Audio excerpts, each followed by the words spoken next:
Salut tout le monde, c'est Marilyn et cette semaine, je vous arrive avec une vidéo pour vous parler de ces tendances et de ces choses que j'ai achetées et que je regrette. Si vous êtes nouveau sur ma chaîne, je vous souhaite la bienvenue. Si vous n'êtes pas encore abonné aussi, je vous invite à le faire pour ne rien manquer des prochaines vidéos. Et on se lance sans plus attendre. J'avais envie de faire ce genre de vidéo-là parce que je vous parle souvent des tendances que j'aime, des choses que j'ai achetées, des trouvailles vintage que j'ai faites. Mais parmi tous ces beaux achats-là, il y a des choses que je regrette. Et j'ai envie aujourd'hui de vous en parler parce que peut-être ça va vous éviter de dépenser de l'argent inutilement. Peut-être que vous avez déjà ces choses-là et que vous les aimez et c'est bien correct, mais je commence maintenant. La première chose, vous allez peut-être être surprise ou surpris parce que je les ai beaucoup portés. Fait qu'on se dit, ben si tu les as beaucoup portés, ça doit être un bon achat. Je parle de mes Uggs plateforme. Comme je vous dis, j'ai créé vraiment beaucoup de looks avec ces bottes-là et je les trouve belles. Je les trouve adorables, sincèrement, et je les porte encore, mais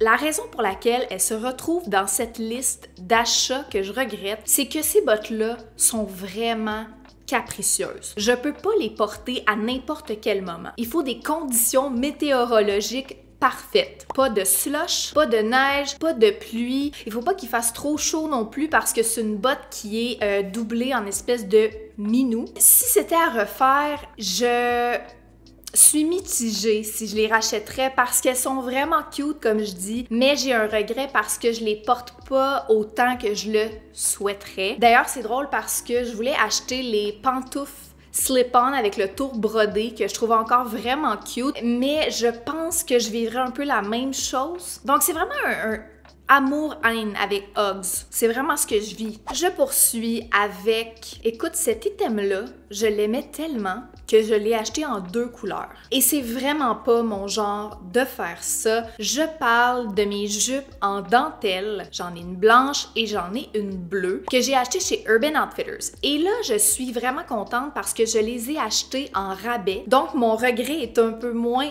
intense. Je les trouve magnifiques. J'adore les looks que j'ai créés avec. Précisément celui-là, quand je revenais du Portugal, je portais mon track pants Adidas noir, ma jupe bleue par-dessus. Alex venait de m'acheter ces chaussures-là Adidas, mon coat en cuir vintage. Bref, j'aime tout de ce look. Mais j'ai marché de la maison jusque dans un quartier près de chez nous qui est environ 15 minutes de marche et je sais pas combien de fois j'ai dû tirer sur ma jupe en dentelle pour qu'elle demeure en place. Donc ce genre de jupe-là sert uniquement à faire des reels sur Instagram ou des looks sur Instagram et je trouve que ça vaut pas nécessairement la peine. Mais comme je vous dis encore là, je les trouve magnifiques. J'avais créé aussi un look avec la jupe blanche qui intégrait la tendance des underwear as pants et c'était très beau en photo, juste tellement pas pratique dans la vraie vie. Et ma vision par rapport aux jupes en dentelle, c'était vraiment de faire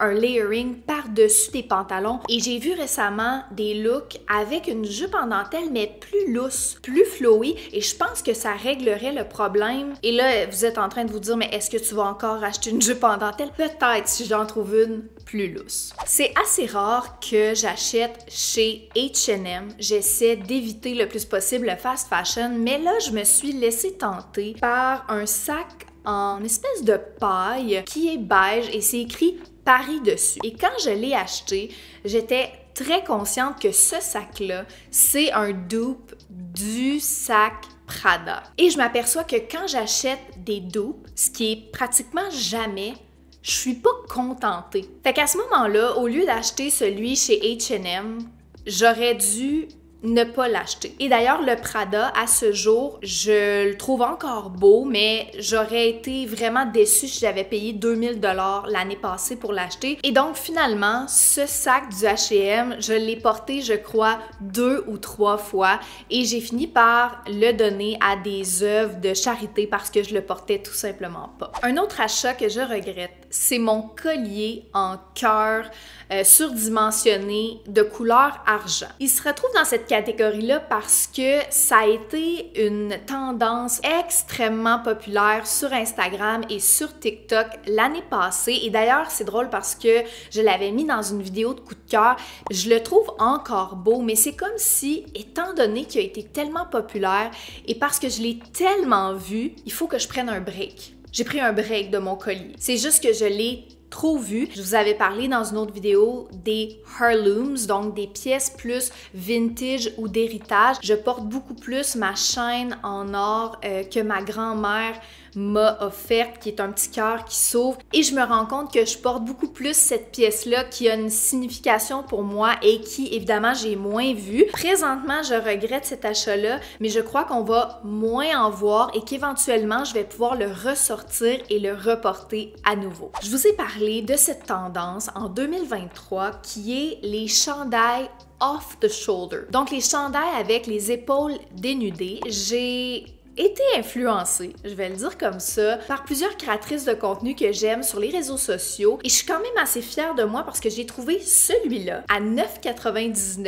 que j'aime encore, mais je dois admettre, je l'ai porté une seule fois pour cette photo de look sur Instagram. Comme je vous dis, je le trouve super beau, mais pour vrai, c'est tellement inconfortable et pas pratique. J'ai l'impression que je vais me ramasser les seins à l'air tranquillement, pas vite. Donc, je suis toujours en train de tirer dessus. Je me souviens, je l'avais mis ce soir-là pour aller manger au restaurant. Déjà, je le savais que c'était un mauvais achat. Au moins, comme je vous dis, il m'a coûté seulement 9,99, donc je me sens quand même moins mal. J'ai vu une personne sur les réseaux sociaux créer un look avec ce genre de chandail-là, mais elle a porté une chemise en dessous. Fait que je me suis dit que j'allais essayer peut-être de créer un look comme ça, ce qui éviterait que je sois toujours en train de le remonter. Peut-être qu'il va tenir grâce à la chemise. Mais si vous songez à acheter ce genre de chandail-là, sachez que ce n'est pas le plus confortable. Je dois être honnête, j'ai acheté des sous-vêtements de la marque Skims, qui est la marque de Kim Kardashian qui me laisse indifférente, que je n'aime pas particulièrement, mais j'avais entendu beaucoup de bons commentaires par rapport à la lingerie qu'elle a créée, au confort de cette lingerie-là. Et là, vous comprendrez que le set de lingerie se retrouve dans cette vidéo. J'ai acheté, c'est un top un peu qui ressemble à un top de sport, donc c'est pas vraiment une bralette, elle est sheer, donc intègre un aspect transparent avec la petite écriture Skims et la petite culotte qui va avec. Et sincèrement, c'est un ensemble qui est pas très confortable. C'est ultra mignon, mais c'est difficile à expliquer, mais je suis pas confortable dedans et pour le prix, je suis déçue de mon achat et je regrette. J'aimerais peut-être donner la chance à un body. Les deux filles ordinaires aussi avaient fait une vidéo sur ces maillots de bain. Elles parlaient aussi du confort et de l'inclusivité et tout. Et si vous songez à acheter cette marque de sous-vêtements, pensez-y à deux fois, surtout que si je me rappelle bien, le petit top était une cinquantaine de dollars, la culotte était 25 $, donc on parle quand même de pas loin d'une centaine de dollars pour un set qui finalement reste souvent au fond du tiroir. C'est ce qui conclut cette vidéo de tendances et de choses que je regrette d'avoir acheté et là, j'ai vraiment envie de vous lire en commentaire. Dites-moi, est-ce qu'il y a des achats que vous avez faits, des tendances que vous vous êtes procurées, où vous vous êtes fait influencer et que vous regrettez? N'oubliez pas aussi de donner un petit thumbs up à cette vidéo si ça vous a plu. Et on se dit à vendredi prochain pour une nouvelle vidéo, la gang! Bye!